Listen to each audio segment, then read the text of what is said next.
not too bad. After race 1 it was a good start. We got off the line well. I managed to just pass Josh Brooks into the first corner and got back onto the Stuart Easton and pretty much stuck there. So I'm a bit frustrated with that, but happy to finish second and get some more points. But we're talking in the garage now, we might make a few little adjustments on the bike, but nothing too major because we don't want to reinvent the wheel. The bike's working really well, the chassis is fantastic. It's just a few problems with the anti-wheelie system that we want to try and iron out really. And I think if we can get that sorted out, we'll hopefully be on for a race win. Yeah, I must admit, for the first time this year, I actually think that we've seen tactics come into play here because, as you well know, if you a win today would be actually 3 points for the podium. The second would be 2 points extra for the podium. So I don't suppose it's really worth breaking your neck to get on the podium and on the number 1 spot really for. What am I trying to say? Basically, you did a great job. You're trying to tell me to slow down. As John was just saying, you're out there and you're a racer, and what you want to do is you want to win. You want to come across that line and be on the top step. But it's a long season, it's a long championship, and this year there's new point system. And what John was trying to explain there was that basically you go into the end of the championship and it's called a showdown. It's put a lot of pressure on the teams, a lot of pressure on the riders, but how it works is you get to round 9 and the top 6 of the championship then go into a new championship and the points get zeroed. So the points that we're earning now, when you see that I've got 90 odd points or 110 points now I think it is, and second place has got 75 points, that doesn't mean anything. The points that do matter are the points that we get on the podium. You get 3 points for a first, 2 for second and 1 point for third place. So they are crucial points because, as you know John, you could get to the last round of the championship and you could be thinking, God, that podium position I had at Orton Park, if I'd have been a step higher, it could have won me a championship. So every point is critical at the moment. The championship overall, I've just got to be in the top 6, but it's fantastic to lead the championship, but I just need to get them podium points. Yeah, thank you for explaining that to me, Tommy. Everyone's confused. Yeah, well, you know what, you're on about the anti-wheeler that you're trying to dial out of the bike at the moment. I mean, what's causing the problem and whereabouts is it? I mean, less profiteroles, I think it is. Stop it wheeling. Now, I don't know if you all know, there's a lot of technology on the bikes now. There's a lot of new electronics and you've got anti-wheelie systems, traction controls. There's a lot of work that goes into getting the bike working right, and sometimes it's a lot of headaches and we end up just switching the switch down and turning the traction off and turning the anti-wheelie off. But the team's done a fantastic job. We've got a fantastic chassis at the moment. The suspension's working really well. We just need to get the anti-wheelie system working right, and that's what our downfall with the other Honda in the race. So if we can just get the drive out of the corners, which we have got, it's just literally when we get upright trying to stop the bike wheeling, and if I can get underneath him, it's going to be a bit of a harsh move, but that's racing and that's what I need to do. So 1 place better next year in the next race? That would be nice. I come this weekend and I just need to get on the podium again, and as the weekend goes on it starts to get better and better. The team's working harder and harder, the bike's feeling better and better, but then you start to think, actually, a double will be nice, but too late now. Just if I can get a winning race too. Tommy Hill, thank you very much. Cheers. Tommy, Suzuki. Now please, if I can introduce Alistair Seeley and Michael Laverty from the Relentless Suzuki squad. It's the Irish Band of Brothers.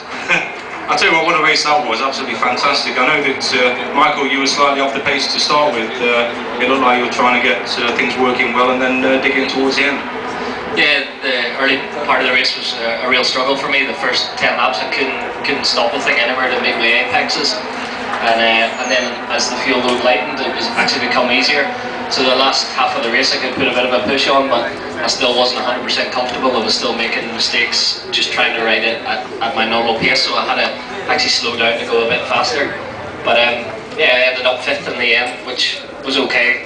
This has always been a tough track for me, and that race was actually a big step forward. I've been around here faster than I've ever been in that race, so a few tweaks for race 2. Hopefully it'll make it a little bit easier for me to run the lap times I was running, and hopefully find a few more tenths.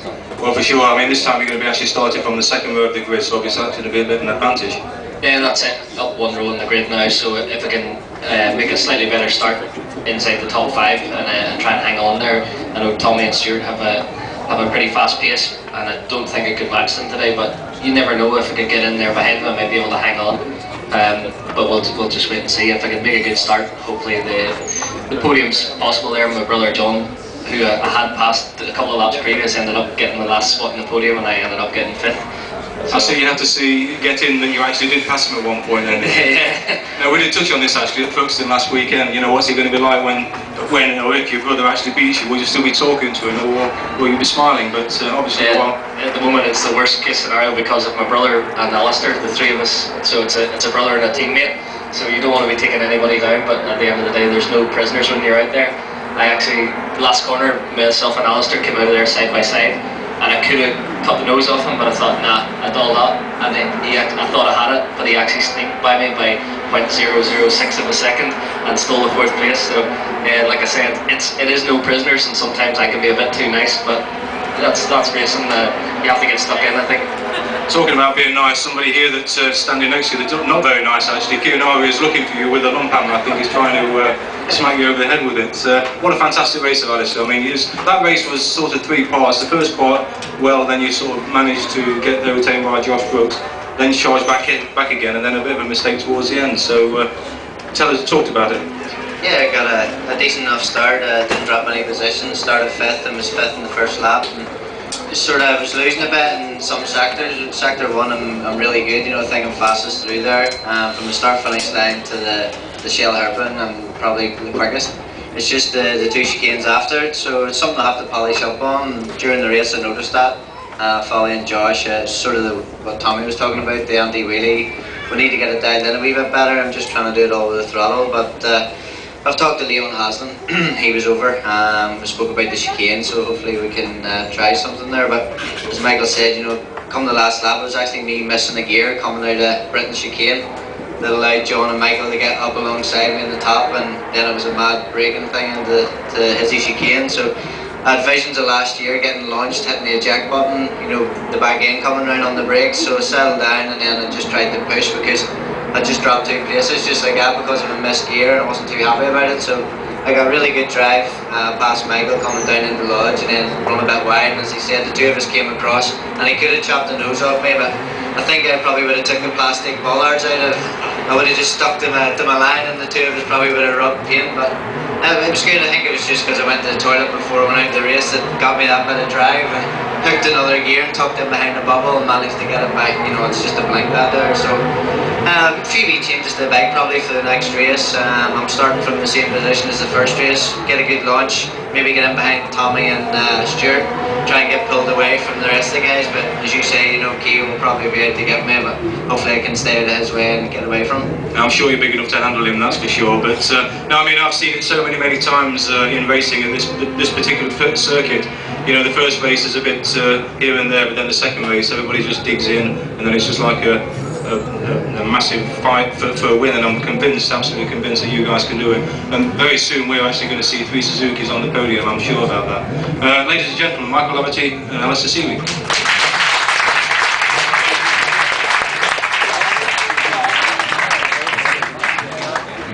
Sorry, the raffle. I'll hand you over to Kopi